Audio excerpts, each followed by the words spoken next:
Welcome back to another episode of Forgotten Gear Restorations. We're right in the middle of lumbar spinal injury week, with the heaviest of heavy amps descending upon me from nowhere.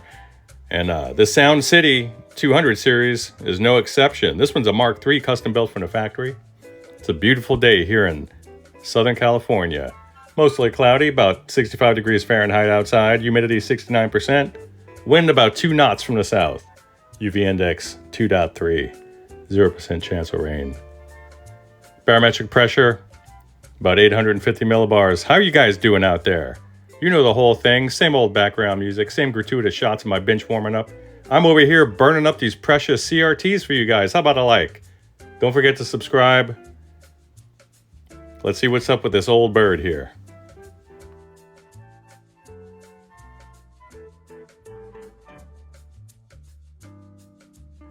Brendan, good morning. Really cool meeting you yesterday. I appreciate you meeting me out and about. And the rest of you guys out there, I do appreciate meeting me in public and then sending me off with your precious gear. We've had a little shenanigans around the neighborhood. The neighbors are not comfortable with folks showing up. They actually have a little bit of an itchy trigger finger with the old 911 button. One of my customers is a Stevie Ray Vaughan impersonator. He was fresh off the heels of a gig, showed up to my house, and promptly had the police called on him by one of my very anxious neighbors. God bless her. She described him as a suspicious individual wearing a sombrero and a dark cloak, carrying a strange-looking box. Turns out it was one of my clients who was just bringing an amp over for service. So I appreciate you guys meeting me out there while things sort of cool off in the neighborhood, which it has. So anyway, without further adu, Brendan, your Sound City 200. Thank you for documenting this for me. Usually I'll take this during the intake. We're looking for a new power cable. Get rid of the old fan power wire. Get the output jacks to function one at a time instead of needing 2 at a time. Well, that's always nice. Replace any filter caps or normal caps that look like they need it. Clean and lubricate all jacks, pots, and tube sockets. I like it. Retention tube sockets. I like it. Bias power tubes. You bet. Replace any preamp tubes that are not performing at their best. You know it. Install the silver chicken head style knobs. I will. Give it the works. You know. That's what we're here to do. So let's... That output jack thing is just, it has piqued my interest. If we're looking at a switching arrangement for these jacks, I could see how they would potentially fail. Are they supposed to be like this? Who knows? I need to do a little bit of homework on this particular one. I've worked on a Sound City in prior days, but that was quite some time ago.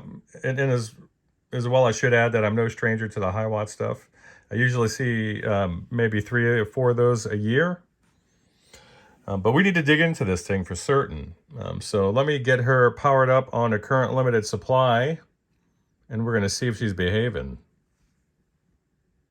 All right, let's get the old creaky camera mount down here. I'm looking at some these Genelex or some Gold Lion hand grenades back here. And good Lord. Yeah, where's the speaker jack? I like it. Okay, here we go. So probably these 4. This looks like a primitive effects loop. Sorry for showing you guys my gnarled finger. Let's sweep on over. There's that fan. Yeah, here's the fan cables that you were referring to. I can, when I go to do the new power cord, take care of that, no problem. Yeah, there's a dearth of labeling back here for certain. And then look at this guy. There's a sub-label. This is like a window. See that? There's a... I'll fix this for you. I'm going to remove this carefully. And I'll see if I can clean off the old adhesive and just repair that. That's super cool. We got to preserve that. So I'll put some frog tape on there in the meantime. And for you goons and mutants out there who don't know frog tape or the yellow tape, this is with respect to tack level, which is how sticky something is.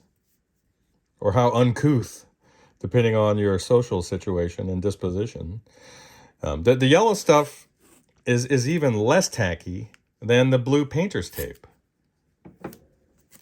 I still wouldn't put it on anything.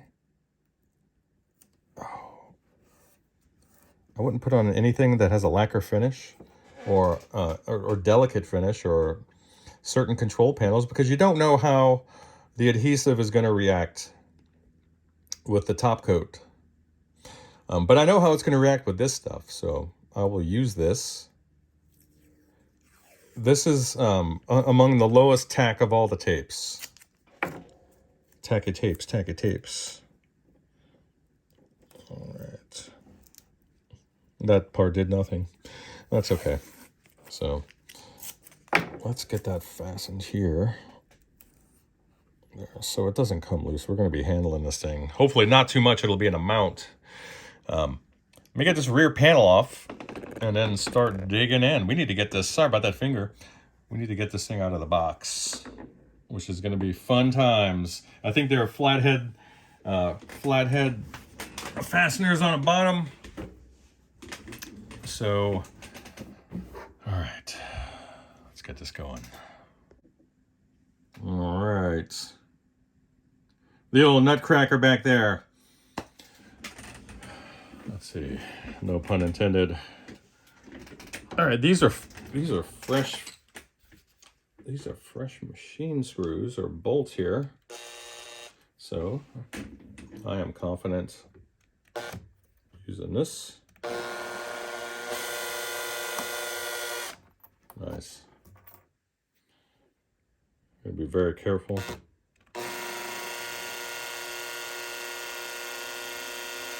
Do I play pool? No, I don't. But I like to pretend I do.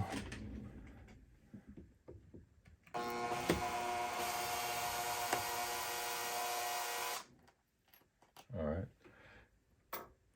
And again, when I'm removing anything that has this finishing or a cup washer,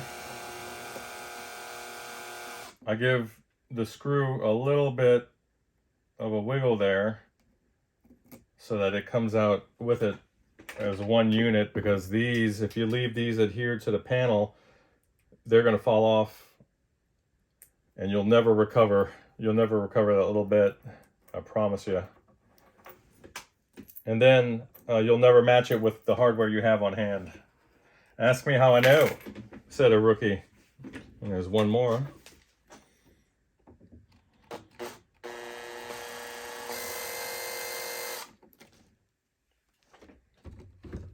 All right. These are cool amps. And I love how back in the day, everything had like a vacuum cleaner style power cord. You see that?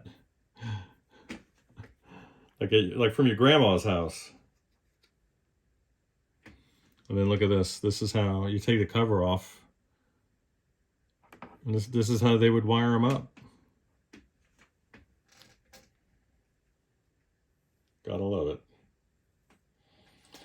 So we'll keep that on hand because we're gonna need it to do some checking, but I'm gonna remove it from the head shell before I actually plug it in, because I want to investigate this jack situation.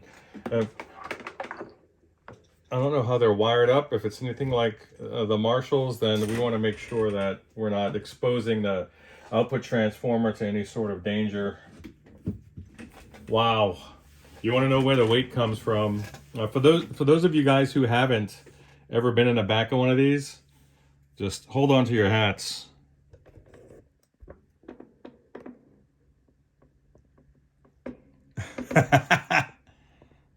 Look how they mount the transformers. It's obscene. A little choke back there. What are you doing back there, little guy? There's a lot of iron sitting on top of this chassis. Just soak it up. Here's my fist for comparison.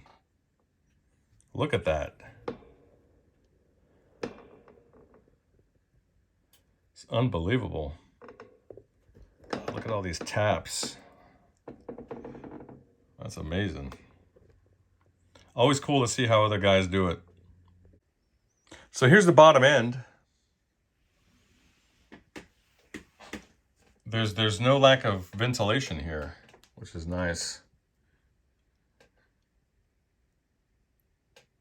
But man, there's all sorts of access to the inside of this chassis here for little bug friends and moisture. But I have a feeling this thing gets so hot that moisture is not even an issue, huh? Are those filter caps back there? I bet. So when I was rotating this, I heard something that sounded like maybe a washer or something roll towards the front. So we'll see what that is. All right, so when you have injuries, you need to think ahead. And even before you do, that's the best way to prevent injuries, is thinking ahead. That's what you really want to do. You don't want to be in a position like I'm in now. So we know that the chassis will move forward a bit. So let's prevent that. Even though it looks like the frame of the output transformer will come to a rest about 1/8 of an inch away from this cleat up here on the upper end, I still want to make sure this is secure. And what you also want to do before you rotate the amp forward is you want to make sure that, one, your jacks and your knobs are going to clear. Because when you're removing these fasteners, weight will transfer towards the front or downward. You also want to make sure that the chassis will not rock forward. I've already looked and made these determinations beforehand, so this is the solution that we're going to do. So I'm going to use a clamp with a little bit of pressure.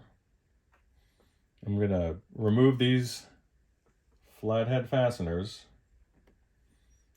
Then I'm going to rotate the chassis back onto its feet, or rather the head shell, and then I'm going to carefully remove the chassis.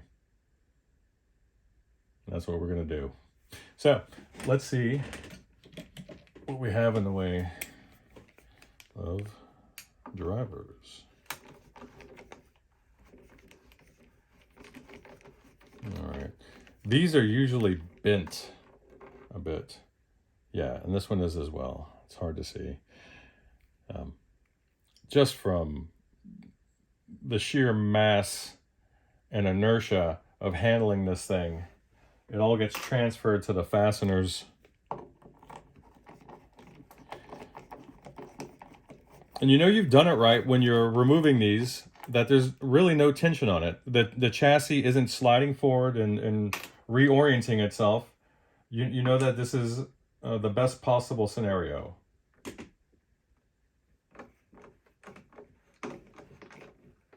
You could almost remove it by hand. There's no tension on the sides of these fasteners, and that's what you want.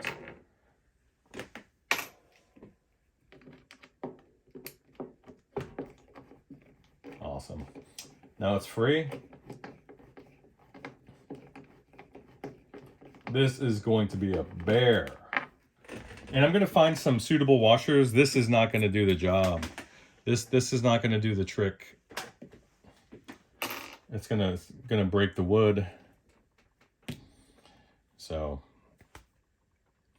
there's sufficient depth with these tall feet where I could actually leave this clamp on.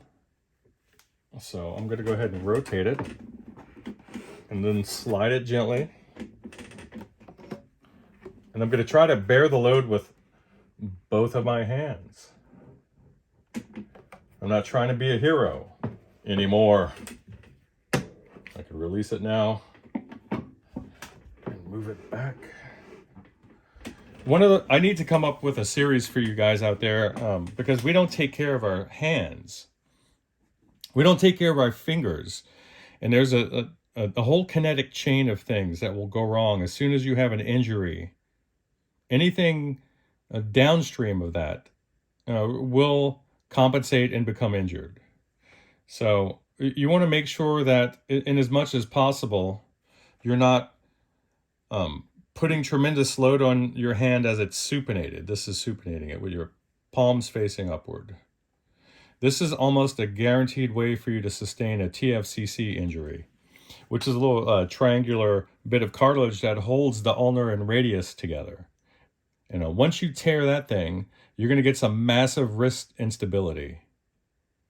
It's debilitating. So what you should do is invest in some little straps like these. This actually compresses the two bones together and helps prevent injuries of that nature. Once you sustain any sort of connective or soft tissue injury, you're going to have to wait weeks. You're going to have to immobilize for weeks and wait for the inflammation to calm down before you start a 3-tiered therapy regimen. It's just not something you want to have to do. So just be smart up front and take care of yourself. It's just a matter of time. So let's see what we can do to slide this guy out. And it's being quite agreeable. Nice. Okay, I could work with this. So, oh, here's that bit that I was hearing. It's actually a piece of plastic. It wasn't metal. It's a bit of plastic. We'll see what it's from. But it was on the inside. Oh, no, here it is. There's a washer in there. There's a little washer here. So I'll keep that on the side here. And somebody asked me how I organize my parts. Well, I have boxes, small boxes that fit into this little shelf system back here and underneath all my test gear. And I'll label it. I put a strip of packing tape across the little box so I can add and remove the blue or yellow tape as many times as I need. I use those as labels, and it doesn't damage the box because of that tape. And also I have magnetic parts bins that I use as well. So let's get this moved. This is an obscenely overbuilt amp, and I like it. Of course it's 750 volts DC. We're like right in the middle of Music Man week as well. Why wouldn't we have high voltage? So let's just sweep over, and then you can look at these 10 gauge shotgun shells in here. Good Lord, have a look. Just look at it. And then over here, more filtering, you say? Is that what you want? Well, no problem. Well, that's not a problem at all.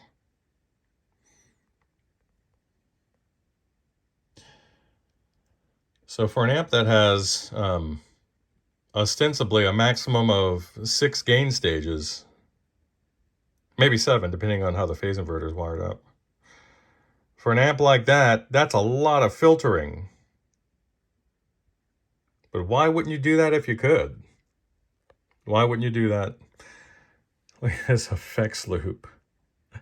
And you can see where it patches right in. See those green cables? All right, these are your jacks. They're not the switching sort. There's the output of your impedance selector. So we need to figure out why you're required to use 2 of them. Is that normal? Well, who even knows? Who even knows? And then you can see that it's, what is that? We're looking at the ground here, taking the signal there, blocking the DC and allowing the AC to pass. I'm just trying to figure out how this is wired up. Yeah, super cool, buddy. What's in here? This needs a little cleanup. So yeah, we're looking at the need for a cap job. These seldom leak, but we're going to check them in. We're going to check everything. We're going to check everything. Look for loose connections, leaky caps, overly drifted resistors. Now, this was serviced sometime in the past, and as you could obviously tell by the tech who you know, gratuitously warned us about the levels of voltages present. That's okay. We have some insulator back here. So let's find out what these little monkeys are up to. These are all multi-section caps. We have really just dual section with a common ground. Then over here, and there's just no evidence of bulging or leaking on the anode ends of these, which is pretty tremendous. Offhand, you would say just replace them because they're gonna fail.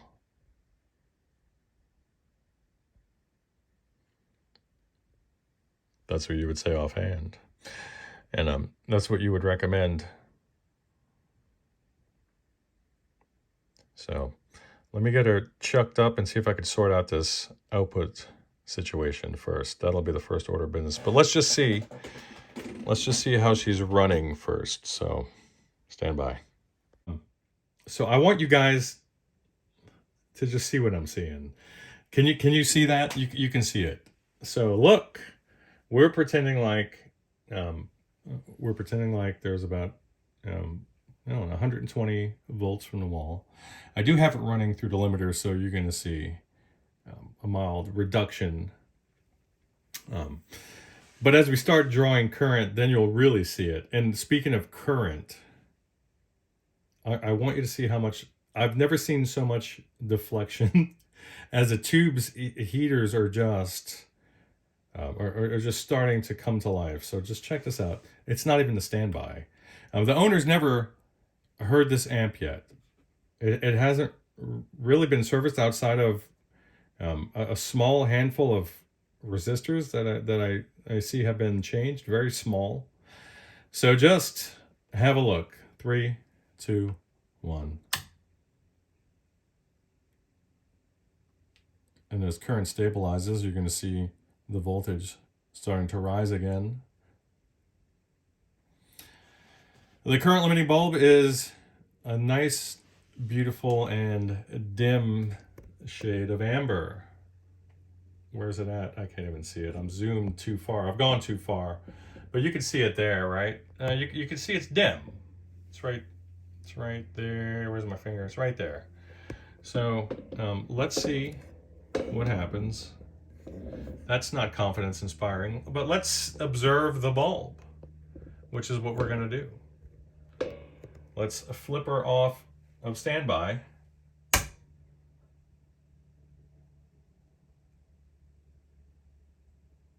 Wow, there's a little 120 in the background, but it is so far recessed into the background that it's non-consequential.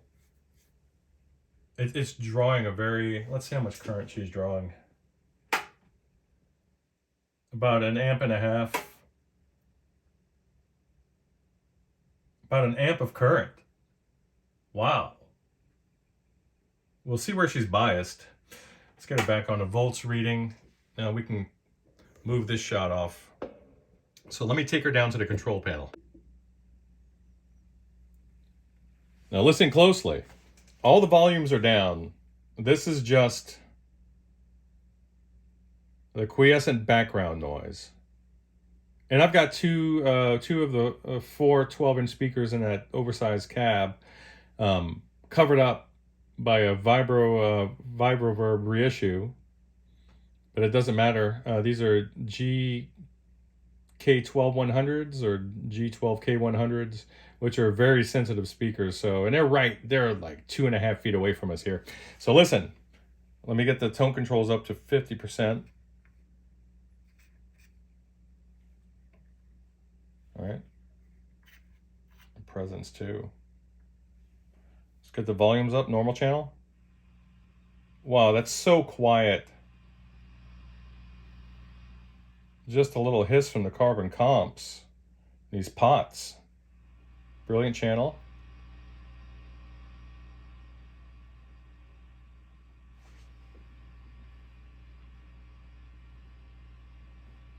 And then as I sweep my hand over the chassis, it's changing the pitch.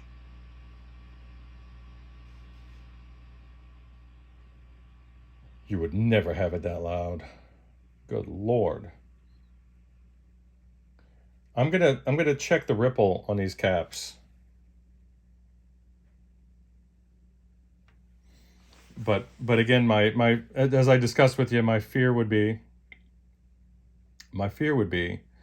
that while they test great now, or theoretically test great now, let's say they do, it's just a matter of time before they do fail. So let me work my way through this. And then we'll get going. Stand by. All right. So just a little bit of 120 in the background. You do have two microphonic preamp tubes.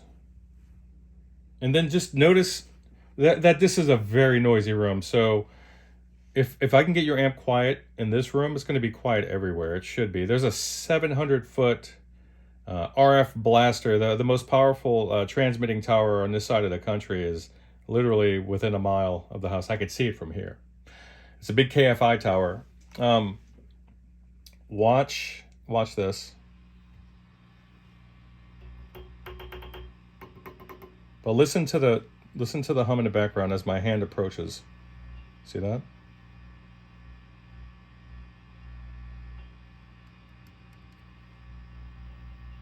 See that? Those are the only two microphonic tubes. I'm remarkably pleased with the condition that you got this amp in. So the prior owner did a great job of maintaining this thing. The pots are perfectly lubricated. They're noise free. I expect the same of the jacks. I'll take a peek there.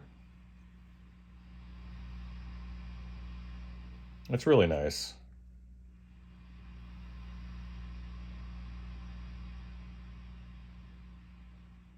Very nice, man. All right, so I'll move forward here, but check this out. Watch as I move the camera closer. The noise level will increase. See that as I go near the inputs? This is a very noisy room. I have a lot of noisy equipment in this room. A very bad environment for audio gear, but it makes it perfect for a guy who does what I do. So let me wrap up this segment, and then we'll have a part 2